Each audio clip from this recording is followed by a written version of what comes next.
तो गाइस यार देखो, इस वाले वीडियो में यार हम लोग बात करने वाले हैं लोकल स्टोरेज के बारे में। ठीक है, कि लोकल स्टोरेज क्या होता है। तो देखो, मैंने इस पेज के ऊपर कुछ नहीं करा है, एक टेक्स्ट फील्ड बनाई है और एक बटन बना दिया है। ठीक है ना, देखो यहाँ पे बस एक टेक्स्ट फील्ड बनाई है और बटन बनाया है और आईडी दी है। ठीक है, अब मान लो कि मैं इसके अंदर कुछ भी डालूं और मैं अगर बटन पे क्लिक करूं तो मुझे वो यहाँ पे प्रिंट होके मिल जाए। ठीक है, सिंपल सी बात है। तो क्या करेंगे हम लोग, let I equal to document dot get element. और यार अगर तुम सिर्फ वीडियो देख रहे हो ना यार, तो वीडियो मत देखो, साथ में प्रैक्टिस भी करो, क्योंकि अगर यार तुम लोग प्रैक्टिस नहीं करोगे ना तो कोई मतलब नहीं है यार वीडियो देखने का। तो वीडियो तो देखो ही देखो, पर वीडियो के साथ साथ यार प्रैक्टिस भी करो। और देखो, हम ये दोनों चीज़ों को जो है जावास्क्रिप्ट में लेके आ चुके हैं। अब मैं क्या करूँगा, B dot add event listener करूँगा। देखो, एड इवेंट लिसनर करेंगे हम लोग और क्लिक इवेंट लगा देंगे, यानी क्लिक होने पे। अब देखो, वैसे भी क्लिक हो रहा है बता रहा होगा, बट वो क्लिक इवेंट नहीं हुआ है उसके अंदर। ठीक है ना, कंफ्यूज मत होना। मतलब इसके ऊपर जाओगे तो क्लिक होगा, ठीक है, बट ये वो जावास्क्रिप्ट वाला क्लिक नहीं है कि मैं क्लिक करने पे क्या चीज़ होना चाहिए। उसके लिए मुझे इसके ऊपर एड इवेंट लिसनर लगाना होगा। ऑलराइट, और एक और चीज़ यार, जब हम लोग ऊपर यहाँ पे सबमिट बटन के ऊपर जा रहे थे ना, तो सबमिट के अंदर ऑटोमेटिकली जब आप सबमिट करते हो तो जो भी आप ऊपर एक्शन में लिखोगे ना वहाँ पे जाके हिट कर देगा। बट बटन में ऐसा कुछ नहीं होता। बटन के अंदर आपको कोडिंग खुद को करनी पड़ती है। ठीक है, बटन टैग के अंदर। तो यहाँ पे बटन तो बन चुका है, बट अब मैं क्या चाहता हूँ उस बटन से कि क्लिक होने पे कुछ हो। तो मैं यहाँ पे लिखूंगा क्लिक और आगे लिख दूंगा फंक्शन। और हम लोगों ने एनोनिमस फंक्शन बना लिया है। अब मैं क्या चाह रहा हूँ कि कंसोल डॉट लॉग कर दूँ मैं आई डॉट वैल्यू। ठीक है, इजी। मान लो मैं यहाँ पे कोड लिख देता हूँ, है ना, और बटन पे क्लिक करता हूँ। देखो कोड लिखा हुआ है, बहुत बढ़िया यार। ये बहुत ही इजी चीज़ थी, पिछले वाले वीडियोस में भी हम लोगों ने देखा था, आप लोग कर लोगे इसको, मुझे मालूम है। पर देखो, जैसे ही मैं रिलोड करता हूँ ना, देखो वो कोड लिखा हुआ हट गया। मैं चाह रहा हूँ कि मेरे अब इस वीडियो का टाइटल के हिसाब से लोकल स्टोरेज है, यानी कि मैं चाह रहा हूँ कि मैं कुछ चीज़ को स्टोर कर पाऊँ। मान लो कि मैं इसके अंदर जो भी डाल रहा हूँ, मान लो जोकर डाल रहा हूँ, ठीक है, तो ये केवल जब तक रहेगा जब तक ये विंडो है हमारे पास। जैसे ही विंडो बंद या ये जब रिलोड हो जाएगा पेज, हमारा जो डेटा है वो डिलीट हो जाएगा, क्योंकि अभी हम लोगों ने इसको किसी सर्वर से भी नहीं जोड़ रखा है जहाँ पे हम लोग हमारा डेटा स्टोर कर पाए। तो क्या ब्राउजर हमें कोई ऐसी फैसिलिटी प्रोवाइड कराता है जिससे हम हमारा जो डेटा है वो सेव कर पाए? तो उसका जवाब है हाँ, हम लोग वो कर सकते हैं, सेव कर सकते हैं। और उसके लिए होती है लोकल स्टोरेज एपीआई हमारे पास। ये जो है हमारे विंडो ऑब्जेक्ट का पार्ट होती है, ठीक है ना। और विंडो ऑब्जेक्ट में हम लोगों को क्या मालूम था कि हम विंडो डॉट लोकल स्टोरेज भी लिख सकते हैं कुछ इस तरह से। और आगे क्या लगा सकता हूँ, जो भी हमें मेथड लगानी है उसके ऊपर। चलो, बहुत बढ़िया। पर जो भी चीज़ विंडो ऑब्जेक्ट का पार्ट होती है वो ग्लोबल होती है और हम लोग उसे डायरेक्टली भी यूज़ कर सकते हैं। ठीक है, अब देखो, इस पूरे कोड को मैं फिलहाल के लिए जो है कमेंट आउट कर रहा हूँ। ठीक है ना, ऊपर जाके मैं यहाँ पे केवल एक स्ट्रिंग लिख रहा हूँ, s is equals to code 99। Alright, मैं चाह रहा हूँ कि ये चीज़ को मैं स्टोर कर दूँ अपनी इस वेबसाइट के अंदर, है ना, बिना सर्वर के ऊपर जाए। ये चीज़ मेरा केवल और केवल ब्राउजर के अंदर स्टोर रहेगी। ठीक है, तो मैं वो कैसे कर सकता हूँ, मैं यहाँ पे लिखूंगा local storage dot set item. और सेट आइटम के अंदर हमें दो चीज़ें पास करनी होती है। सबसे पहला तो मैं इसको किस चीज़ से के थ्रू जो है एक्सेस करना चाह रहा हूँ। ठीक है ना, की, मैं इसकी की क्या देना चाह रहा हूँ। तो मान लो कि मैं इसकी की देना चाह रहा हूँ नेम, ठीक है ना, और उसके आगे उसकी वैल्यू। तो वैल्यू क्या है मेरी एस, यानी नेम का जो वैल्यू है वो है कोड 99। ओके, ये की है और एक ये वैल्यू है। अब मैं देखो, जैसे ही इसको आगे यहाँ पे आके रिलोड करूंगा, मेरी जो एस है वो सेव हो चुकी है। अब वो सेव हो चुकी है वो हमें कैसे मालूम चलेगा? तो यार देखो, इस अब बाय द वे, अगर आपके अंदर ये जो है यहाँ पे साइड में आ रहा है ना, तो आप इसको नीचे भी लेके जा सकते हो। देखो यहाँ पे डॉकर साइड लेफ्ट राइट, और इधर इधर इस पे क्लिक करोगे तो वो नीचे ऊपर राइट साइड आता जाएगा, है। पर हमें मेन ये है कि हम लोग इसके ऊपर क्लिक करेंगे और हमें जाना है एप्लीकेशन पे। ठीक है, देखो हमारे पास एप्लीकेशन वाला कंसोल जो है खुल चुका है और हमें जो है जाना है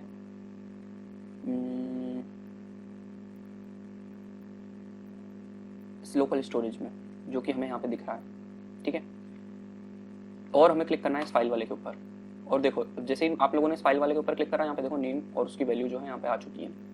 ठीक है, दिख रहा हो तो बहुत अच्छी बात है यार, है ना। कुछ नहीं करना है हमें, हम लोग कंसोल पे थे, हमें जाना है एप्लीकेशन पे और लोकल स्टोरेज के पे क्लिक करना है। अब यहाँ पे कुछ नहीं बताएगा, लोकल स्टोरेज के अंदर ये फाइल बनी हुई होगी, यहाँ पे बताएगा। तो हम लोगों ने नेम और उसकी वैल्यू जो है कोड 99 यहाँ पे सेव कर ली थी, तो इसने वो बता दिए। अब आप लोग इसको डिलीट भी कर सकते हो, देखो यहाँ से डायरेक्टली। ठीक है, इसका मतलब ये है कि जो भी आप लोग ब्राउजर के अंदर लोकल स्टोरेज के अंदर सेव करोगे वो यूज़र जो है मैनुअली डिलीट कर सकता है।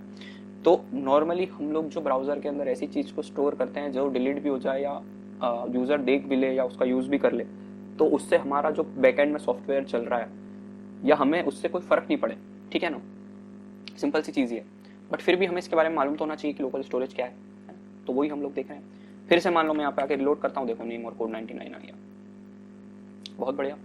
पर क्या मैं एक ही चीज़ इसके अंदर डाल सकता हूँ? तो ऐसा नहीं है यार। मान लो मैं इसको कॉपी करके नीचे लाता हूँ और मान लो कि मैं नेम 2 डालना चाह रहा हूँ और नेम 2 के अंदर मान लो मैं डालना चाह रहा हूँ यूट्यूब को।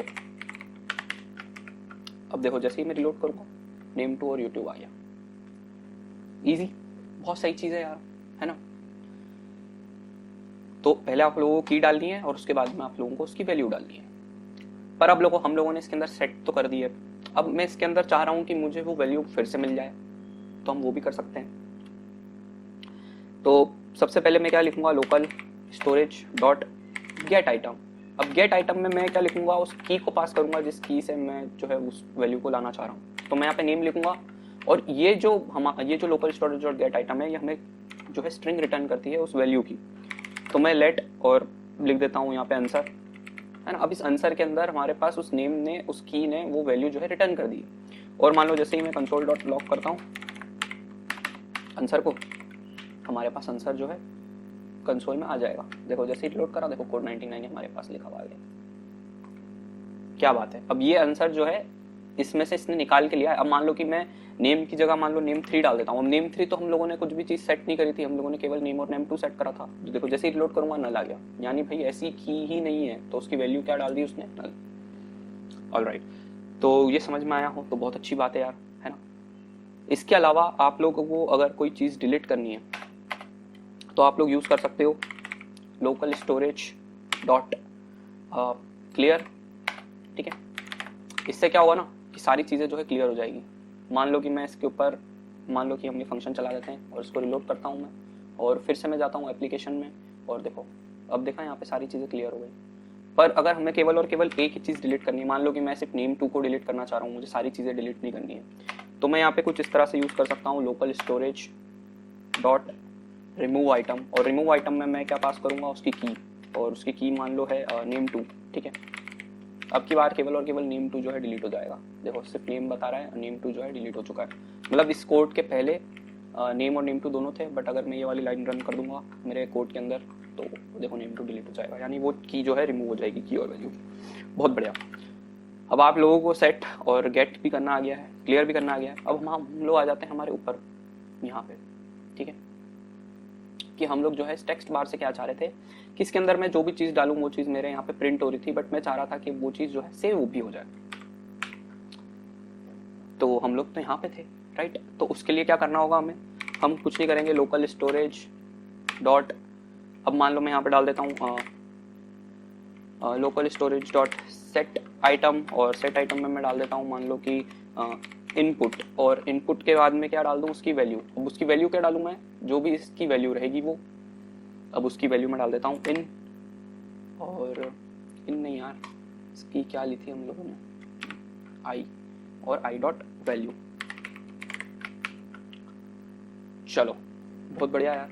देखो जैसे ही रिलोड करता हूँ, अब मान लो मैं इसके अंदर कुछ भी चीज़ डालता हूँ, मान लो कोड 9999 डाल देता हूँ और क्लिक करते हैं इसके ऊपर, और अब जाके चेक करते हैं एप्लीकेशन में, देखो इनपुट आ गया, इनपुट नाम से कोड 999999 भी आ गया। फिर से यार देखो मान लो मैं इसके अंदर डाल देता हूँ यूट्यूब। ठीक है, मान लो इसके अंदर डाल देता हूँ मैं यूट्यूब, और अब जैसे ही मैं देखो बटन पे क्लिक करता हूँ, देखो इनपुट की वैल्यू चेंज हो गई। और अब ये देखो, अब मैं ना इस पेज को रिलोड भी करूँगा ना तो भी वो मेरा वैसा का वैसा बना हुआ रहेगा। ठीक है, वो चीज़ मेरे पास रहेगी और मैं उसको अपने कोड के अंदर लेके आ सकता हूँ, समझ रहे हो। मान लो कि मुझे ये चीज ये सेट भी कर दिया मैंने। अब मान लो कि मैं देखना चाह रहा हूँ कि क्या पहले से कोई इनपुट की वैल्यू है, मैं उसे कंसोल करना चाह रहा हूँ, तो मैं क्या करूँगा, यहाँ पे लिखूँगा let X is equals to local storage dot get item, और गेट आइटम में मैं क्या पास कर दूंगा, इनपुट को, और एक्स में मेरे पास क्या आ जाएगा, देखो कंसोल डॉट लॉग एक्स करूँगा मैं, देखो एक्स आ गया, और कंसोल में जाते हैं यार हम लोग, देखो क्या एक्स आ गया, यूट्यूब पहले से लिखा हुआ है ना। मैं अभी तो कुछ लिखा ही नहीं हूँ, डायरेक्टली मेरे पास यूट्यूब आ गया क्योंकि मैंने उसको सेव कर लिया था। अब मैं चाहे इसको रिलोड कर लूँ कंट्रोल और आर दबा के, तो भी देखो मेरे पास वो चीज़ बनी हुई है। तो यही है पावर लोकल स्टोरेज की। पर यहाँ पे आप चीज़ वही चीज़ को सेव करोगे जो कि यूज़र से रिलेवेंट नहीं है, मतलब आप अगर वो देख भी ले, है ना, तो भी कोई दिक्कत नहीं है हमारी एप्लीकेशन को, है ना। सिर्फ वही चीज़ आप लोग जो है लोकल स्टोरेज में सेव करोगे। चलो बहुत बढ़िया। पर क्या आप लोगों ने सोचा कि क्या इसके अंदर एक एरे सेव हो सकती है लोकल स्टोरेज में? तो देखो यार, एरे डायरेक्टली ऐसे कैसे सेव नहीं हो सकती। एरे को सेव करने का दूसरा तरीका है, और उसको वो है कि हम लोग एरे को हमको स्ट्रिंग के अंदर चेंज करना होगा। ठीक है, मान लो कि मैं एक एरे बना देता हूँ, लेट ए इक्वल टू कुछ इस तरह से, है ना, और 1 2 3 लिख देता हूँ। अब मैं जो है इसको सेव कराना चाह, अब मैं इसको जो है लोकल स्टोरेज में सेव कराना चाह रहा हूँ। तो नॉर्मली हम लोग local storage dot set item में जाके मान लो मैं यहाँ पे लिख देता हूँ टास्क, ठीक है, और टास्क में मैं ये ए डालना चाहता हूँ, है ना। क्या ये सेव हो जाएगा? चलो यहाँ पे आके देखते हैं हम लोग एप्लीकेशन में, और मान लो जैसे ही मैं रिलोड करता हूँ टास्क 1 2 3 आ गया। चलो बहुत बढ़िया यार, आप तो बोल रहे थे कि एरे सेव नहीं हो सकती, पर ये क्या, ये तो सेव हो गई यार। पर देखो दिक्कत क्या हुई ना कि ये चीज़ मांगती है स्ट्रिंग। अब जैसे ही देखो मैं इसको है ना वापस से लूँगा ना, local storage dot get item, और इसके अंदर मान लो मैं डाल देता हूँ टास्क, ठीक है, और यहाँ पे लिख देते हैं हम लोग लेट बी इक्वल टू, ठीक है, और अब मैं कंसोल डॉट लॉग करता हूँ इस बी को, या फिर टाइप ऑफ बी कर देते हैं यार, टाइप ऑफ बी, ठीक है। और देखो जैसे ही मैं कंसोल में आके इसको रिलोड करता हूँ ना, देखो वो स्ट्रिंग बता रहा है, मतलब हमने डाली तो एरे थी यार, बट वो बता स्ट्रिंग रही है। अब जरूरी नहीं है कि यही हो। अब मान लो कि मैं कॉमा डाल के यहाँ पे एक ऑब्जेक्ट भी डाल दिया, है ना, उस ऑब्जेक्ट में मैंने नेम डाल दिया, और नेम मैंने मान लो डाल दिया कोड 99, ठीक है। अब मैं इसको यहाँ पे आके रिलोड कर दिया मैंने, है ना, और मैं मेमोरी के अंदर एप्लीकेशन के अंदर जाता हूँ, तो ये पूरी चीज़ देखो कुछ इस तरह से सेव हो गई यार। देखो यहाँ पे ऑब्जेक्ट बन गया इसके आगे जाके, है ना। तो देख सकते हो यार कितनी दिक्कत वाली बात है कि हम लोग इसके अंदर एरे डाल रहे हैं, बट वो एज इन देखो इस तरह से कुछ सेव हो रही है, ठीक है ना। हमें वो चीज़ तो नहीं चाहिए, और हमें मिल भी क्या रही है, स्ट्रिंग मिल रही है, ठीक है ना। तो अब क्या करें? तो हमारे पास एक कॉन्सेप्ट होता है जेसन का, ठीक है। तो आप लोग क्या कर सकते हो, जो भी एरे आप लोग सेव कराना चाह रहे हो उस एरे को पहले आप लोग एक जेसन में चेंज कर लो। तो मान लो मैं एक वेरिएबल बना देता हूँ जे नाम से, और मैं क्या कर सकता हूँ, यहाँ पे लिखूंगा जेसन डॉट स्ट्रिंगिफाई, और स्ट्रिंगिफाई क्या कर दूंगा मैं, मतलब मैं इस चीज़ को जो है स्ट्रिंग में चेंज कर रहा हूँ, है ना, और उसमें ए डाल दूंगा, और मैं यहाँ पे पास कर दूंगा जे को, ठीक है। अब देखो जैसे ही रिलोड करूंगा, देखो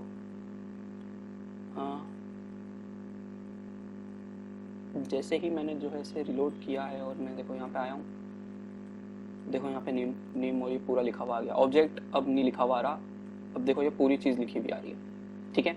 और मैं कंसोल डॉट लॉग अगर डायरेक्टली बी को करूँगा ना, देखना आप क्या होगा, देखो 1 2 3 नेम कोड 99, बट अभी भी ये जो है ना स्ट्रिंग है, ठीक है। देखो टाइप ऑफ बी करेंगे ना हम लोग, देखो अभी भी वो जो है स्ट्रिंग आ रहा है, यानी कि हम लोगों ने उस ए को जो है स्ट्रिंग बना के अंदर स्ट्रिंगिफाई करके डाल दिया है, बट जब मैं वापस से ले रहा हूँ ना तब भी वो स्ट्रिंग है। तो जब आप इसको बी को ले रहे हो ना, तो उस बी को भी हमें जो है चेंज करना पड़ेगा वापस से उसके ओरिजिनल फॉर्म में, ठीक है। तो मैं क्या कर सकता हूँ, यहाँ पे फिर से जे लिखता हूँ, और मैं अब यहाँ पे लिखूंगा जेसन डॉट पार्स यानी क्या कि तुम उसको जो भी उसका ओरिजिनल फॉर्म था उसमें चेंज कर दो, ठीक है। तो उसमें मैं क्या पास कर दूंगा, बी को, क्योंकि बी हमारी स्ट्रिंग थी और हमें वहां से उसका आंसर मिला था, टास्क का वैल्यू मिला था, है ना। और अब मैं यहाँ पे जे को प्रिंट करूंगा, देखो जैसे ही रिलोड करता हूँ देखो वापस से मेरे पास एरे आ चुकी है। तो हम मतलब देखो मेन चीज़ क्या है कि आप लोग डायरेक्ट जो इसका डेटा स्ट्रक्चर है ना एरे और ऑब्जेक्ट को, वो डायरेक्टली आप जो है सेव नहीं कर सकते हो, आपको उसे स्ट्रिंग फॉर्मेट में चेंज करना होगा। बट हम हमारी जो जब हम लोग हम हमारे हिसाब से स्ट्रिंग बना के सेव कर रहे थे ना, तो उसमें ऑब्जेक्ट ऑब्जेक्ट लिखा हुआ आ रहा था। ठीक है, कैसे? कुछ इस तरह से,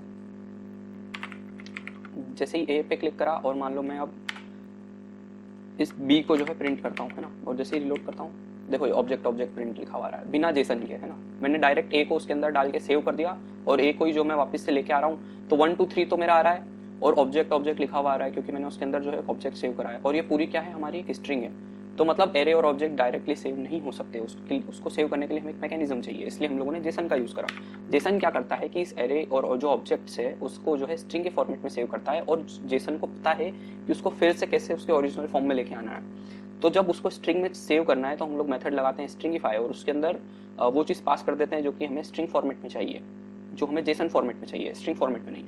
ठीक है, जो हमें जेसन फॉर्मेट में चाहिए। तो हमारे पास जे के अंदर क्या आ गया, इस पूरे ए का स्ट्रिंग फॉर्मेट, और हमने वो उसको लोकल स्टोरेज के अंदर जाके टास्क के अंदर सेट कर दिया। चलो बहुत बढ़िया, अब हम लोग जाते हैं एप्लीकेशन में। ठीक है भाई, सेव हो गया तुम्हारा। पर जब हम लोग इसको वापस से बाहर लेके आएंगे ना, तब भी तो वो हमें जो है चाहिए होगा यूज करने के लिए एज एन एरे। ठीक है, तो अगर हमको लोगों को उसको एज एन एरे यूज करना है, तो हम लोग क्या करेंगे, हम लोगों को उसको जो है पार्स करना होगा, क्योंकि नॉर्मली जब हम लोग उसको वापस लेंगे ना, तो वो एक ऐसे स्ट्रिंग फॉर्मेट में हमें वापस मिलेगा। तो हम लोगों को अगर उस स्ट्रिंग को जो है फिर से उसके ओरिजिनल फॉर्मेट में चेंज करना है, तो हम लोग यहाँ पे क्या लगाएंगे, json.parse। और देखो जैसे ही json.parse लगा के मैंने यहाँ पे जे को प्रिंट करा, तो मैं उसको जो है यूज कर पाऊंगा। देखो रिलोड करा, देखो फिर से वो एरे वैसी की वैसी आ गई, और मैं इस ए को जो है जैसे चाहूँ वैसे यूज कर सकता हूँ। मान लो console.log लॉक कर दिया a.0 को, रिलोड करा तो देखो बना गया। तो कुछ इस तरह से यार आप लोग लोकल स्टोरेज का यूज कर सकते हो, है ना, बिना पेज को रिलोड करे जो है आप लोग चीजें सेव कर सकते हो ब्राउजर के अंदर। बट यार देखो, उस पूरे डेटा के ऊपर ब्राउजर का कंट्रोल रहेगा, और जो यूजर है उसका भी कंट्रोल रहेगा, वो एप्लीकेशन में जाके वेबसाइट के किसी भी डेटा को देख पाएगा। अब आप लोगों की एक्सरसाइज है, आप लोग कोई भी वेबसाइट खोलो और उसके जो है एप्लीकेशन में जाके लोकल स्टोरेज को देखो कि उसके अंदर क्या क्या सेव है ना, वो भी आप देख सकते हो। इसलिए वेबसाइट जो है केवल वही चीज़ स्टोर करती है जिनसे उन्हें कोई खतरा ना हो, और वो अगर आप लोगों को दिख भी जाए तो भी कोई दिक्कत नहीं। ठीक है, अब मेरे हिसाब से काफ़ी सिंपल सी चीज़ थी यार ये, है ना। जेसन हो सकता है आप लोगों को थोड़ा टफ लगे, पीछे जाके पॉज करके फिर से देखना, है ना, प्रैक्टिस करके देखना, और कुछ नहीं समझ में आ रहा है तो कमेंट करना है। Thank you. सब्सक्राइब नहीं कराओ, सब्सक्राइब कर लेना।